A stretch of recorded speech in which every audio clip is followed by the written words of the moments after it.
Hello and welcome to P2P Live. I'm Shannon Barlow, Managing Director for Frog Recruitment, who is our New Zealand arm of the People to People group. And I must say, I've had a very last minute call up to come and host the show today. So please go gentle on me and we'll do our best as we wing it through today's show. On the show today, we'll go through our employment stat of the week. As always, we'll look across our hot jobs across Australia, New Zealand, and the UK. And this week, we are joined by Emma Pottinger to learn about how you can ensure that your salary reviews are right and getting that right for the first time. So, obviously, we're coming up to that time of year. And as always, we will finish off with our social media polls. So let's jump in. I haven't had much time to prepare for this, but let's have a look at our employment stat of the week.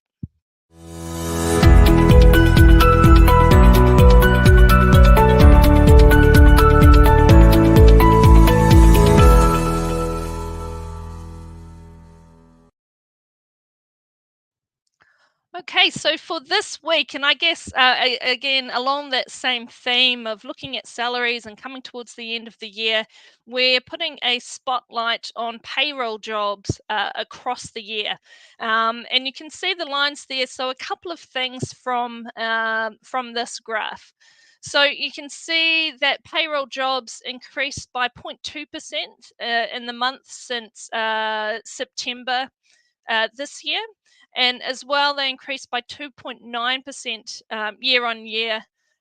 So comparing with October of 2022.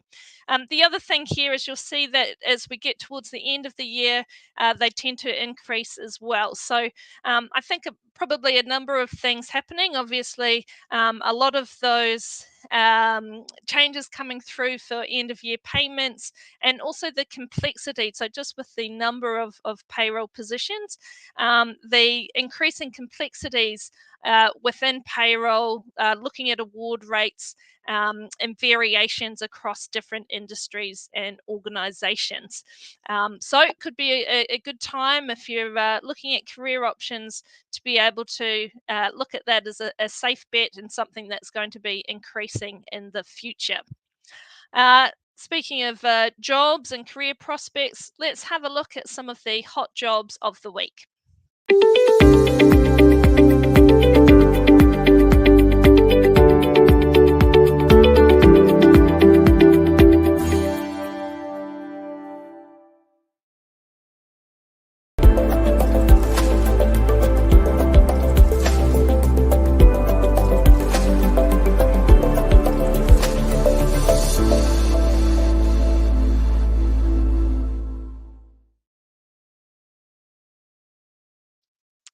Okay, so first up, we have a Sydney-based role. This one's based in the CBD, a temp position for an admin assistant, paying around that $35 to $37 per hour. Looks like a mix of duties here, so incoming and outgoing correspondence, dealing with queries, as well as more of that admin focus and formatting documents and reports.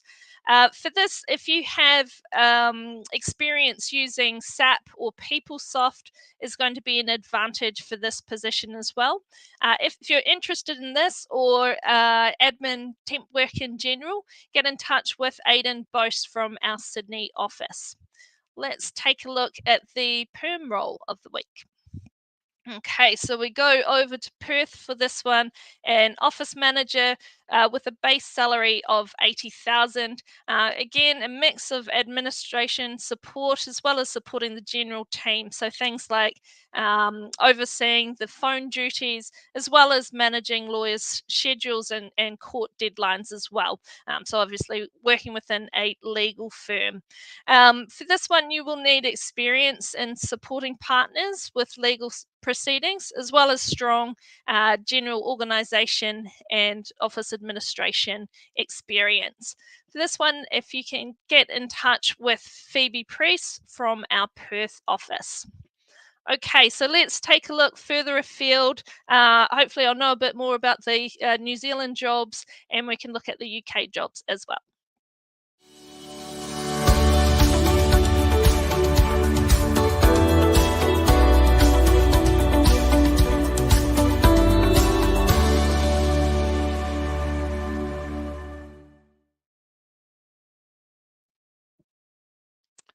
Okay, so for London, for the UK, they have a permanent position, a project manager.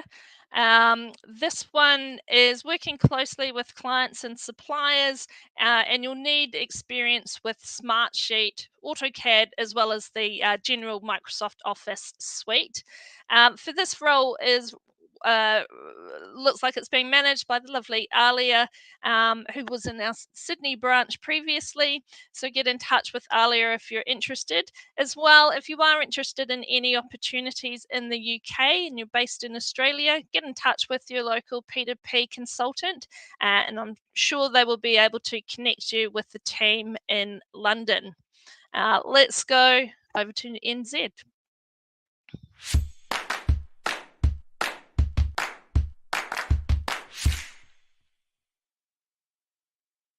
Kia ora whānau. I am today calling out to property managers within my network. I've come across an excellent opportunity within a property management firm in the CBD, looking for someone who is passionate about property and has 2 to 3 years of property management experience under their belt.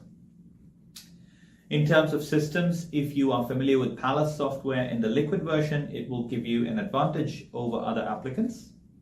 This role is an immediate start. The salary and size of the portfolio will be disclosed after initial engagement with myself.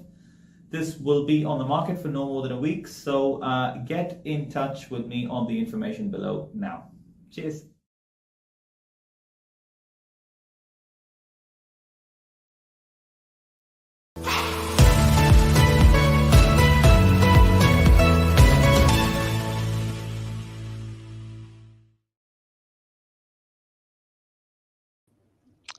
Now it's that time of year when we're getting to the end, and a lot of organizations will be going into salary reviews, and I'm sure a lot of businesses as well as employees as well, it will be front of their mind with things like cost of living pressures and pressures on the business as well. So thrilled to have Emma here to join us and give us some hot tips on how to make sure that we're getting that process right and getting the most out of it. Nice to have you here, Emma. Thank you so much. So as the year draws to a close, businesses are preparing for the annual tradition of salary reviews. These reviews are sort of involving employees' performance, setting good expectations of the upcoming year. I would say this is a great opportunity to not only retrain the talent, but also plan for the year ahead, aligning employees' development with the company's objectives. Yeah, that's what great. I would say. Sorry. I've jumped into early. You're just about to release all the great tips for businesses. I'm trying to get in there. Go for it. Mm-hmm. So what I would say would be best to do is to definitely prepare beforehand in order to conduct effective salary reviews would be to gather that essential data, market benchmarks, take on board all employees' feedback, and obviously be well prepared to ensure all informed decisions are appreciated from your employees' contributions. I'd also say as well to be open and transparent with your communication. So effective communication is always essential in salary reviews. Scheduling one-to-one meetings, discussing performance goals, and listen to all feedback and clear explanations on salary decisions. I would also say as well to set a clear expectations for the future as well. So don't just focus on the previous year. Set the expectations for the coming year, discuss goals and development plans and opportunities in growth. Yeah, that's great. Some excellent tips there. Now, these were focused on what business should be businesses should be doing. But I think a lot of those can transfer to employees as well. So it's going to be front of mind for both, with all the pressures at the moment. But that open communication, and I think that preparation as well is really key to be able to put up a good case if you think you deserve a salary rise, to be able to give some evidence for that, as well as looking to the future. So I'm sure there will be some interesting discussions coming up in the future within a lot of organizations.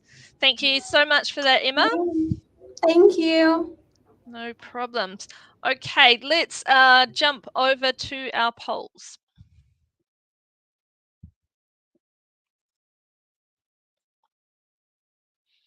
Okay, so keeping on theme, we had asked if, with salary reviews on the horizon, if people felt confident enough to be able to ask for a pay rise. So, yep, definitely the majority there. So, close to 63% said yes, definitely I deserve it. I'm going to ask the question this year. So, again, I think that's great that people have the confidence to be able to do that, and it's an important thing. Sometimes us Aussies and Kiwis can be a bit funny talking about money, but it seems like we're starting to get the hang of it. So make sure you go prepared into those discussions to get the best outcomes there as well. Let's have a look at what we're asking this week. So, do you feel your job responsibilities have increased since your last pay rise? So sometimes, you can be successful in getting the pay rise, but there's other responsibilities or things that come along with that as well. So, as always, we'd love to hear your comments and experiences. So feel free to add them to the chats on whichever social media channel you are viewing this today. That's it for today. Mark Smith will be back with you next week, next Friday. But thanks for joining us today and for persevering with me. Nice to see you. See you next time.